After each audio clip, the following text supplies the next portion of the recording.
Hello students, today we are going to discuss the topic aggregate demand.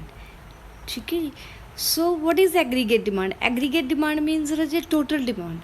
So aggregate demand or the total demand ਜਾਂ total quantity ਹੈਗੀ ਹੈ of output demanded in the economy. ਵੀ ਆਪਣੀ economy ਦੇ ਵਿੱਚ ਰਾਜੇ ਕਿੰਨੀ ਕੁ like ਕਹ ਲਓ ਵੀ ਡਿਮਾਂਡ ਹੋ ਰਹੀ ਹੈ ਪ੍ਰੋਡਕਟਸ ਦੀ. ਠੀਕ ਹੈ ਜੀ.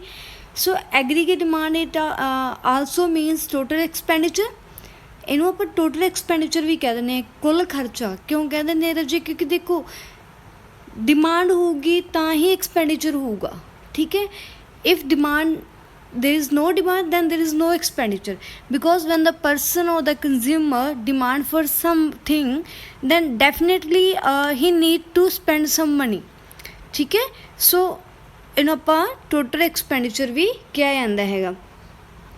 so other words ਦੇ ਵਿੱਚ ਆਪਾਂ ਕਹਿ ਸਕਦੇ ਹੈਗੇ ਵੀ aggregate demand means the total amount which people are willing to spend at a given level of income. ਠੀਕ ਹੈ ਜੀ. ਐਗਰੀਗੇਟ ਡਿਮਾਂਡ ਦਾ ਕੀ ਹੈ ਰਾਜੇ? ਟੋਟਲ ਅਮਾਊਂਟ ਹੁੰਦੀ ਹੈ ਜਿਹੜੀ ਪੀਪਲ ਵਿਲਿੰਗ ਹੁੰਦੇ ਆ ਸਪੈਂਡ ਕਰਨ ਲਈ ਇੱਕ ਗਿਵਨ ਲੈਵਲ ਆਫ ਇਨਕਮ. ਬਈ ਇੱਕ ਉਹਨਾਂ ਦੀ ਆਪਦੀ ਇਨਕਮ ਦੇ ਹਿਸਾਬ ਨਾਲ ਰਾਜੇ ਇੱਕ ਜਿਹੜਾ ਮਤਲਬ ਪ੍ਰੋਡਕਟਸ ਦੇ ਉੱਪਰ ਸਪੈਂਡ ਕਰਨ ਲਈ ਰੈਡੀ ਹੁੰਦੇ ਆ. ਜਿਹੜੀ ਐਗਰੀਗੇਟ ਡਿਮਾਂਡ ਹੁੰਦੀ ਹੈ ਰਾਜੇ ਇਹਨੂੰ ਮਤਲਬ ਕਹਿ ਲਓ ਦੋ ਅਪਰੋਚਸ ਦੇ ਥਰੂ ਆਪਾਂ ਇਹਨੂੰ ਸੋਲਵ ਕਰਦੇ ਹਾਂ, ਮਤਲਬ ਅੰਡਰਸਟੈਂਡ ਕਰਦੇ ਹਾਂ. One is classical approach, then is Cannes.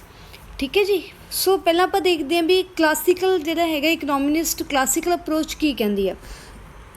So classical economist ਕੀ ਕਹਿੰਦੇ ਰਾਜੇ ਐਗਰੀਗੇਟ ਡਿਮਾਂਡ ਨੂੰ? Aggregate demand refers to the demand for all the goods and service. ਵੀ ਇੱਕ ਇਕੋਨਮੀ ਦੇ ਵਿੱਚ ਜਿੰਨੀਆਂ ਸਾਰੀਆਂ ਗੁੱਡਸ ਐਂਡ ਸਰਵਿਸ ਦੀ ਡਿਮਾਂਡ ਹੋ ਰਹੀ ਆ ਉਹਨੂੰ ਆਪਾਂ ਐਗਰੀਗੇਟ ਡਿਮਾਂਡ ਕਹਿ ਦਿੰਦੇ ਹਾਂ.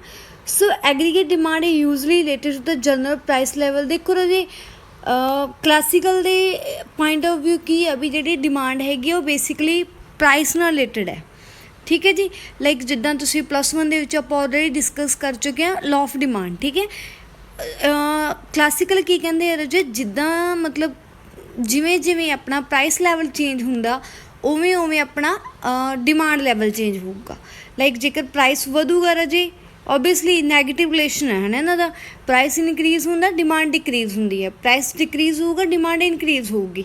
ਸੇਮ ਰਾਜੇ ਇਹਨਾਂ ਨੇ ਡਾਇਗਰਾਮ ਦੇ ਥਰੂ ਐਕਸਪਲੇਨ ਕੀਤਾ ਵੀ ਪ੍ਰਾਈਸ ਦੇ ਨਾਲ ਜੇ ਅਗਰ ਆਪਾਂ ਇੱਕ ਕਲਾਸੀਕਲ ਕੀ ਕਹਿੰਦਾ ਵੀ ਉਹ ਪ੍ਰਾਈਸ ਦੇ ਨਾਲ ਡਿਮਾਂਡ ਨੂੰ ਲੈ ਕੇ ਚੱਲਦੇ ਆ. ਜੇ ਪ੍ਰਾਈਸ ਵੱਧਦਾ ਰਾਜੇ ਤਾਂ ਉਹ ਕਹਿੰਦੇ ਡਿਮਾਂਡ ਘਟਦੀ ਆ. ਠੀਕ ਹੈ. ਜਿਵੇਂ ਦੇਖੋ ਇੱਥੇ ਆਪਾਂ ਡਰੋ ਕਰਦੇ ਹਾਂ ਰਾਜੇ, ਮੈਂ ਤੁਹਾਨੂੰ ਦਿਖਾਉਣੀ ਹੈ ਕਿੱਦਾਂ ਬਣਦੀ ਹੈ ਇਹ. ਦੇਖੋ ਇੱਥੇ ਉਹਨਾਂ ਨੇ ਕੀ ਲਿਆ ਰਾਜੇ? ਪ੍ਰਾਈਸ. ਇੱਥੇ ਉਹਨਾਂ ਨੇ ਪ੍ਰਾਈਸ ਲਿਆ, ਇੱਥੇ ਉਹਨਾਂ ਨੇ ਐਗਰੀਗੇਟ ਡਿਮਾਂਡ ਲਈ ਆਪਣੀ. ਠੀਕ ਹੈ ਜੀ. ਹੁਣ ਦੇਖੋ ਆਪਾਂ ਕੀਤਾ ਹੋਇਆ ਵੀ ਜਿਵੇਂ ਜੇ ਪ੍ਰਾਈਸ ਇੱਥੇ ਹੈ ਰਾਜੇ ਤਾਂ ਡਿਮਾਂਡ ਡਿਮਾਂਡ ਹੈਗੀ ਉਹਦੀ ਇੱਥੇ ਹੋਊਗੀ ਇਸ ਤਰ੍ਹਾਂ. ਜੇ ਪ੍ਰਾਈਸ ਉਹਦਾ ਡਿਕਰੀਜ਼ ਹੋਊਗਾ ਡਿਮਾਂਡ ਫਿਰ ਇਨਕਰੀਜ਼ ਹੋਊਗੀ ਥੋੜ੍ਹੀ ਜਿਹੀ. ਪ੍ਰਾਈਸ ਹੋਰ ਡਿਕਰੀਜ਼ ਹੋਊਗਾ ਡਿਮਾਂਡ ਹੋਰ ਇਨਕਰੀਜ਼ ਹੋਊਗੀ. ਇੱਥੋਂ ਇੱਥੇ ਆ ਜਾਣਾ. ਜੇ ਆਪਾਂ ਜੋਟ ਡਾਊਨ ਕਰਦੇ ਹਾਂ ਰਾਜੇ ਇਹ ਬਣ ਜੂਗੀ ਇਹ ਇਸ ਤਰ੍ਹਾਂ. ਸੋ ਇਹ ਕੀ ਰਾਜੇ ਆਪਣੇ ਕੋਲ ਐਗਰੀਗੇਟ ਡਿਮਾਂਡ ਹੈ ਜਿਹੜੀ ਕਿ ਸਲੋਪਸ ਡਾਊਨਵਰਡ ਹੈ. ਅਤੇ ਇਹਦੇ 'ਚ ਕੀ ਰਾਜੇ ਨੈਗੇਟਿਵ ਰਿਲੇਸ਼ਨ ਹੈ ਕਾਹਦਾ ਪ੍ਰਾਈਸ ਦਾ ਅਤੇ ਡਿਮਾਂਡ ਦਾ. ਠੀਕ ਹੈ ਜੀ. ਸੋ ਨੈਕਸਟ ਦੇਖੋ ਰਾਜੇ.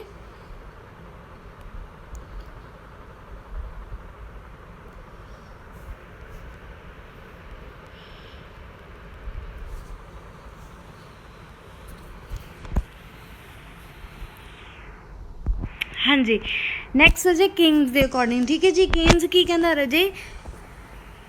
ਕੇਨਸ ਨੇ ਰਿਲੇਸ਼ਨਸ਼ਿਪ ਕਹਿੰਦਾ between the income and demand. ਠੀਕ ਹੈ ਜੀ. ਉਹ ਕਹਿੰਦਾ ਐਗਰੀਗੇਟ ਡਿਮਾਂਡ ਕੀ ਹੈ ਰਾਜੇ? ਕਲਾਸੀਕਲ ਨੇ ਕਿਹਾ ਸੀ ਵੀ ਉਹ ਡਿਮਾਂਡ ਜਿਹੜਾ ਹੈਗੀ ਆ ਉਹ ਪ੍ਰਾਈਸ ਨਾਲ ਰਿਲੇਟ ਕਰਦੀ ਹੈ. ਬਟ ਕੇਨਸ ਕੀ ਕਹਿੰਦਾ ਸੀਗਾ ਵੀ ਜਿਹੜੀ ਡਿਮਾਂਡ ਦੇ ਰਿਲੇਸ਼ਨ ਨਾਲ ਜੋ ਇਨਕਮ ਜਾਂ ਇੰਪਲੋਇਮੈਂਟ ਨਾਲ ਹੈ. ਠੀਕ ਹੈ ਜੀ.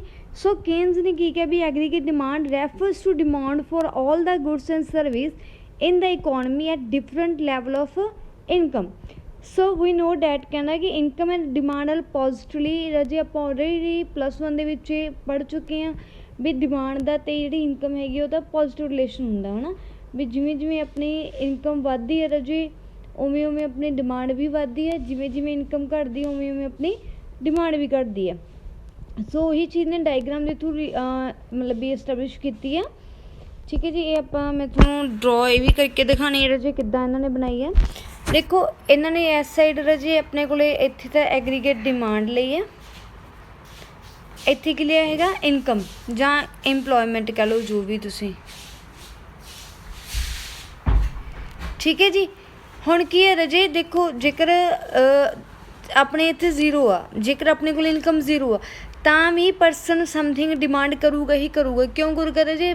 ਡਿਊ ਟੂ ਸਮ ਬੇਸਿਕ ਨੀਡਸ, ਹੈ ਨਾ, ਕਿਉਂਕਿ ਉਹਦੀ ਆਪਦੀਆਂ ਕੁਛ ਨੀਡਸ ਹੈ। ਲਾਈਕ ਦੇਖੋ ਆਪਣੇ ਕੋਲ ਚਾਹੇ ਕੋਈ ਵੀ ਪੈਸਾ ਨਹੀਂ ਹੈਗਾ, ਹੈ ਨਾ, ਬਟ ਫਿਰ ਵੀ ਕੀ ਹੈ ਰਾਜੇ, ਆਪਾਂ ਕੁਛ ਨਾ ਕੁਛ ਡਿਮਾਂਡ ਕਰਨੀ ਹੀ ਕਰਨੀ ਹੈ। ਠੀਕ ਹੈ, ਚਾਹੇ ਜਦੋਂ ਆਪਣੀ ਇਨਕਮ ਜ਼ੀਰੋ ਆਪਾਂ ਡਿਮਾਂਡ ਕਰਾਂਗੇ, ਤਾਂ ਕਰਕੇ ਇਸ ਲਈ ਕੀ ਹੈ ਰਾਜੇ, ਡਿਮਾਂਡ ਹਮੇਸ਼ਾ ਕਦੇ ਵੀ ਜ਼ੀਰੋ ਨਹੀਂ ਹੋਊਗੀ ਆਪਣੀ। ਸੋ ਉਸ ਤੋਂ ਬਾਅਦ ਕੀ ਹੈ ਰਾਜੇ, ਜਿਵੇਂ ਜਿਵੇਂ ਆਪਣੀ ਇਨਕਮ ਵੱਧਦੀ ਜਾਊਗੀ, ਹੈ ਨਾ, ਉਵੇਂ ਉਵੇਂ ਆਪਣੀ ਡਿਮਾਂਡ ਵੀ ਕੀ ਹੈ ਰਾਜੇ ਇਨਕਰੀਜ਼ ਹੁੰਦੀ ਜਾਂਦੀ ਹੈ। ਇਸ ਤਰ੍ਹਾਂ ਇਹ ਆਪਣੇ ਕੋਲ ਐਗਰੀਗੇਟ ਡਿਮਾਂਡ ਬਣ ਗਈ। ਠੀਕ ਹੈ ਜੀ। ਦੇਖੋ ਉਹੀ ਚੀਜ਼ ਹੈ ਵੀ ਜਿਵੇਂ ਜਿਵੇਂ ਇਨਕਮ ਵੱਧਦੀ ਗਈ ਹੈ ਰਾਜੇ ਆਪਣੀ ਡਿਮਾਂਡ ਵੀ ਇਨਕਰੀਜ਼ ਹੁੰਦੀ ਜਾਂਦੀ ਹੈ। ਠੀਕ ਹੈ। ਸੋ ਨੈਕਸਟ ਦੇਖੋ ਰਾਜੇ, behaviour of aggregate demand function. Aggregate demand depend ਕਰਦੀ ਹੈ ਜੀ ਲੈਵਲ ਆਫ ਦ ਇਨਕਮ ਔਰ ਦ ਇੰਪਲੋਇਮੈਂਟ, ਹੈ ਨਾ, ਇਨ ਦ ਇਕੋਨਮੀ। ਇਨਕਮ ਦੇ ਉੱਪਰ ਡਿਪੈਂਡ ਕਰਦੀ ਜਾਂ ਇੰਪਲੋਇਮੈਂਟ ਦੇ ਉੱਪਰ ਡਿਪੈਂਡ ਕਰਦੀ ਹੈ। ਠੀਕ ਹੈ, ਜਿੰਨੀ ਰਾਜੇ ਇਨਕਮ ਜ਼ਿਆਦਾ ਹੋਊਗੀ, ਹੈ ਨਾ, ਪਰਸਨਸ ਦੀ, ਉਨੀ ਹੀ ਰਾਜੇ ਪੀਪਲ ਦੀ ਜਿਹੜੀ ਪਰਚੇਜ਼ਿੰਗ ਪਾਵਰ ਆ, ਹੈ ਨਾ, ਕਿਸੇ ਚੀਜ਼ ਨੂੰ ਪਰਚੇਜ਼ ਕਰਨ ਦੇ, ਕੋਈ ਚੀਜ਼ ਹੈ ਵੀ ਜਿੰਨੀ ਇਨਕਮ ਜ਼ਿਆਦਾ ਹੋਊਗੀ ਉਨੀ ਆਪਣੀ ਡਿਮਾਂਡ ਜ਼ਿਆਦਾ ਹੋਣੀ ਆ। So higher the level of demand, ਹੈ ਨਾ। ਸੋ ਇਨਕਮ ਇਨਕਰੀਜ਼ ਹੋਊਗੀ, ਐਗਰੀਗੇਟ ਡਿਮਾਂਡ ਇਨਕਰੀਜ਼ ਹੋਊਗੀ, ਇਨਕਮ ਡਿਕਰੀਜ਼ ਹੋਊਗੀ, ਐਗਰੀਗੇਟ ਡਿਮਾਂਡ ਵੀ ਡਿਕਰੀਜ਼ ਹੋਊਗੀ। ਸੋ ਆਪਾਂ ਕਹਿ ਸਕਦੇ ਇੱਥੇ ਇਹਨਾਂ ਦੇ ਵਿੱਚ ਕਿ ਰਾਜੇ ਕੀ ਪੋਜ਼ੀਟਿਵ ਰਿਲੇਸ਼ਨਸ਼ਿਪ ਹੈ। ਸੋ ਇਹ ਚੀਜ਼ ਇਹਨਾਂ ਨੇ ਲਿਖੀ ਆ, ਕਹਿੰਦੇ when income zero there is always some level of consumption of demand. This demand is necessary for our survival of living. I already है ना told you that ਕਿ ਚਾਹੇ ਆਪਣੇ ਕੋਲ ਇਨਕਮ ਨਹੀਂ ਹੈਗੀ ਰਾਜੇ, ਬਟ ਆਪਾਂ ਆਪਦੀ ਬੇਸਿਕ ਨੀਡਸ ਨੂੰ ਫੁੱਲਫਿਲ ਕਰਨ ਦੇ ਲਈ, ਆਪਾਂ ਸੁਸਾਇਟੀ ਦੇ ਵਿੱਚ ਸਰਵਾਈਵ ਕਰਨ ਦੇ ਲਈ, ਹੈ ਨਾ, ਡਿਮਾਂਡ ਕਰਦੇ ਹਾਂ, ਚਾਹੇ ਆਪਣੇ ਕੋਲ ਇਨਕਮ ਜ਼ੀਰੋ ਆ। ਠੀਕ ਹੈ। ਸੋ ਉਸ ਤੋਂ ਬਾਅਦ ਕੀ ਰਹੇ, ਜਿੱਦਾਂ like with increase in income, ਹੈ ਨਾ, ਲਾਈਕ ਡਿਮਾਂਡ ਵੀ ਇਨਕਰੀਜ਼ ਹੁੰਦੀ ਜਾਂਦੀ ਹੈ, but at a particular level ਜਦੋਂ ਇਨਕਮ ਲਾਈਕ ਆਪਣੀ ਜਿੱਥੇ ਰਾਜੇ ਇਨਕਮ ਅਤੇ ਕਹਿ ਲਓ ਵੀ ਤੁਸੀਂ ਕੀ ਡਿਮਾਂਡ, ਹੈ ਨਾ, ਇਕੁਅਲ ਆ ਜਾਂਦੀ ਹੈ ਰਾਜੇ। ਠੀਕ ਹੈ ਜੀ। ਆਪਣੀ ਇਨਕਮ ਜਿੱਥੇ ਜ਼ਿਆਦਾ ਹੋ ਜਾਂਦੀ, ਉਸ ਤੋਂ ਬਾਅਦ ਕੀ ਹੁੰਦਾ ਰਾਜੇ, ਲੋਕ ਆਪਦੀ ਮਤਲਬ ਕਿ ਇਨਕਮ ਨੂੰ ਸੇਵ ਕਰਨਾ ਸ਼ੁਰੂ ਕਰ ਦਿੰਦੇ ਆ। ਠੀਕ ਹੈ। Of their income and less amount is spend on the consumption ਦੇ ਉੱਪਰ ਘੱਟ ਖਰਚ ਕਰਨਾ ਸ਼ੁਰੂ ਕਰ ਦਿੰਦੇ ਆ, ਸੇਵ ਜ਼ਿਆਦਾ ਕਰਨਾ ਸ਼ੁਰੂ ਕਰ ਦਿੰਦੇ ਆ। ਸੋ ਇਨ ਅਦਰ ਵਰਡਸ ਜਿਵੇਂ ਜਿਵੇਂ ਕੰਜ਼ਪਸ਼ਨ ਇਨਕਰੀਜ਼ ਹੋਊਗੀ, ਡਿਮਾਂਡ ਘਟੂਗੀ ਐਂਡ ਦੈਨ ਇਨਕਮ ਵਧੂਗੀ। ਸੋ ਟੇਬਲ ਦੇਖੋ ਰਾਜੇ ਕੀ ਹੋਇਆ ਵੀ ਜਦੋਂ ਇਨਕਮ ਜ਼ੀਰੋ ਆ, ਉਹੀ ਚੀਜ਼ ਜਿਹੜੀ ਮੈਂ ਦੱਸ ਚੁੱਕੀ ਹਾਂ, ਮਤਲਬ ਵੀ 100 ਕਰੋੜ ਆਪਣੀ। ਠੀਕ ਹੈ ਜੀ। ਫਿਰ ਇਨਕਮ ਵੱਧ ਗਈ, ਡਿਮਾਂਡ ਵੱਧ ਗਈ। ਇਨਕਮ ਜਿਵੇਂ ਜਿਵੇਂ ਇਨਕਰੀਜ਼ ਹੁੰਦੀ ਜਾ ਰਹੀ ਹੈ ਰਾਜੇ, ਆਪਣੀ ਡਿਮਾਂਡ ਵੀ ਉੱਦਾਂ ਉੱਦਾਂ ਇਨਕਰੀਜ਼ ਹੁੰਦੀ ਜਾ ਰਹੀ ਹੈ। ਉਸੇ ਚੀਜ਼ ਨੂੰ ਰਾਜੇ ਡਾਇਗਰਾਮ ਦੇ ਥਰੂ ਐਕਸਪਲੇਨ ਕੀਤਾ। On the O axis we take the national income, ਜਾਂ ਤੁਸੀਂ ਇਕੱਲੀ ਇਨਕਮ ਕਹਿ ਲਓ, ਇੰਪਲੋਇਮੈਂਟ ਲਿਖ ਲਓ, anything. On the O Y axis we take aggregate demand, ਹੈ ਨਾ। ਮੈਂ ਤੁਹਾਨੂੰ ਕਿਹਾ ਸੀ ਵੀ ਜਦੋਂ ਇਨਕਮ ਜ਼ੀਰੋ ਆ, ਡਿਮਾਂਡ ਆਪਣੀ 100 ਹੈ। ਸੋ ਉਸ ਤੋਂ ਬਾਅਦ ਕਿਵੇਂ ਜਿਵੇਂ ਜਿਵੇਂ ਇਨਕਮ ਇਨਕਰੀਜ਼ ਹੁੰਦੀ ਜਾ ਰਹੀ ਹੈ ਰਾਜੇ, ਦੇਖੋ ਆਪਣੀ ਡਿਮਾਂਡ ਵੀ ਕੀ ਹੁੰਦੀ ਜਾ ਰਹੀ ਹੈ। ਦੇਖੋ ਜਿਵੇਂ ਜਿਵੇਂ ਆ ਇਨਕਮ ਵੱਧਦੀ ਜਾ ਰਹੀ ਹੈ, ਹੈ ਨਾ, ਆਪਣੀ ਡਿਮਾਂਡ ਦਾ ਲੈਵਲ ਕੀ ਹੁੰਦਾ ਜਾ ਰਿਹਾ, ਇਨਕਰੀਜ਼ ਹੁੰਦਾ ਜਾ ਰਿਹਾ। ਠੀਕ ਹੈ ਜੀ। ਸੋ ਇਹ ਪੋਜ਼ੀਟਿਵ ਰਿਲੇਸ਼ਨ ਹੈ। ਸੋ slope of the AD curve show the increase in the consumption is less than the increase in the, ਮਤਲਬ ਕਿ ਬਸ ਇੰਨੇ ਹੀ ਲਿਖਣਾ ਰਾਜੇ ਤੁਸੀਂ ਵੀ ਕੰਸੈਪਟ ਜਿਹੜਾ ਹੈਗਾ ਆਪਦੀ ਅੰਡਰਸਟੈਂਡਿੰਗ ਦੇ ਵਿੱਚ ਸਮਝੋ ਉਹਨੂੰ ਪ੍ਰੋਪਰ, ਹੈ ਨਾ। ਠੀਕ ਹੈ। ਡਾਇਗਰਾਮ ਨੂੰ ਜੇ ਆਪਾਂ ਐਕਸਪਲੇਨ ਕਰਨ ਦੀ ਗੱਲ ਕਰੀਏ ਤਾਂ ਉਹਦੇ 'ਚ ਕੀ ਆਊਗਾ ਵੀ ਨੈਸ਼ਨਲ ਇਨਕਮ ਜਿਹੜੀ ਐਕਸਿਸ 'ਤੇ ਲੈ ਰਹੇ ਹਾਂ ਆਪਾਂ, ਓ ਵਾਈ ਐਕਸਿਸ 'ਤੇ ਆਪਾਂ ਐਗਰੀਗੇਟ ਡਿਮਾਂਡ ਲੈ ਰਹੇ ਹਾਂ, ਏ ਡੀ ਆਪਣਾ ਐਗਰੀਗੇਟ ਡਿਮਾਂਡ ਕਰਵ ਹੈਗਾ। ਠੀਕ ਹੈ। ਜਿਹੜਾ ਕਿ 100 ਤੋਂ ਸਟਾਰਟ ਹੁੰਦਾ, because the person has some basic needs for the survival. ਠੀਕ ਹੈ ਜੀ।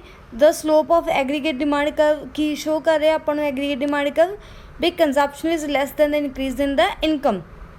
ਠੀਕ ਹੈ। ਜਿਵੇਂ ਜਿਵੇਂ ਦੇਖੋ ਆਪਾਂ ਇੱਧਰ ਹੀ ਦੇਖ ਲਓ ਰਾਜੇ, ਕਹਿੰਦੇ ਕਿ ਜਿਵੇਂ ਜਿਵੇਂ ਇਨਕਮ ਦੇ ਨਾਲ ਜਿਹੜੀ ਕੰਜ਼ਪਸ਼ਨ ਹੈਗੀ ਆ ਉਹ ਘੱਟ ਹੈ। ਠੀਕ ਹੈ ਜੀ। ਅਤੇ ਇਨਕਮ ਆਪਣੇ ਕੋਲ 100 200 300 400 ਆ, ਬਟ ਜਿਹੜੀ ਡਿਮਾਂਡ ਹੈਗੀ ਉਹ ਕਿੰਨੀ ਕਿੰਨੀ ਆਪਣੇ ਕੋਲ ਉੱਧਰ ਟੇਬਲ 'ਚ ਦੇਖੋ ਰਾਜੇ।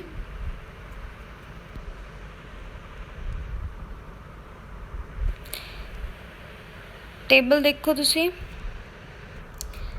ਦੇਖੋ ਇਨਕਮ ਜ਼ਿਆਦਾ ਹੈਗੀ ਹੈ, ਬਟ ਇਨਕਮ ਦੇ ਕੰਪੈਰੀਜ਼ਨ ਆਪਣੀ ਕੰਜ਼ਪਸ਼ਨ ਕੀ ਹੈ ਰਾਜੇ, ਘੱਟ ਹੈ। ਠੀਕ ਹੈ ਜੀ।